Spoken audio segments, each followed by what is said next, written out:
مسلمانوں کی تاریخ پر بننے والا ڈرامہ سیریل ارطغرل غازی کا ذکر آج کل ہر فرد واحد کی زبان پر ہے۔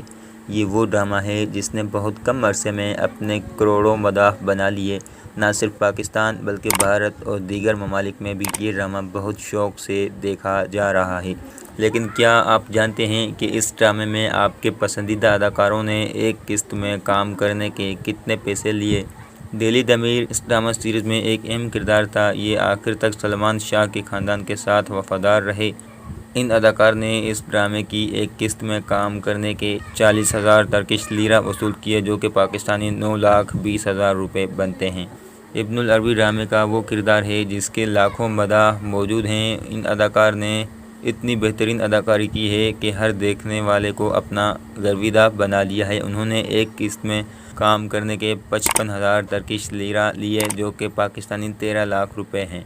ڈرامے میں سلمان شاہ کا کردار بھی انتہائی اہمیت رکھتا ہے۔ یہ قبیلہ کے سردار اور ارطغرل کے والد تھے۔ انہوں نے ڈرامے کی ایک قسط کے 70,000 ترکش لیرہ وصول کیے، جو کہ پاکستانی 16 لاکھ روپے بنتے ہیں۔ سلجان خاتون نے ڈرامے کے پہلے سیزن میں منفی کردار ادا کیا، جبکہ باقی کے سیزنز میں سلجان خاتون اس سلطنت کی سب سے وفادار خاتون رہیں۔ انہوں نے ڈرامے میں ارطغرل کی بھابھی کا کردار ادا کیا۔ اس اداکارہ نے ایک قسط کے 90,000 ترکش لیرہ لیے، جو کہ پاکستانی روپیوں کے حساب سے 5 سے 20 لاکھ روپے بنتے ہیں۔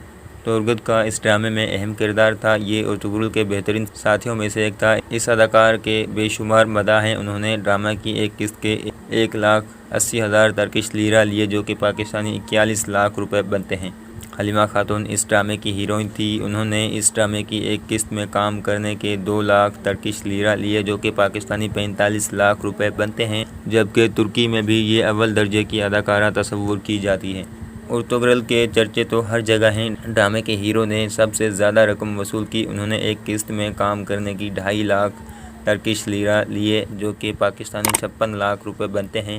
ان کا شمار ان اداکاروں میں ہوتا ہے جو سب سے زیادہ پیسے لیتے ہیں۔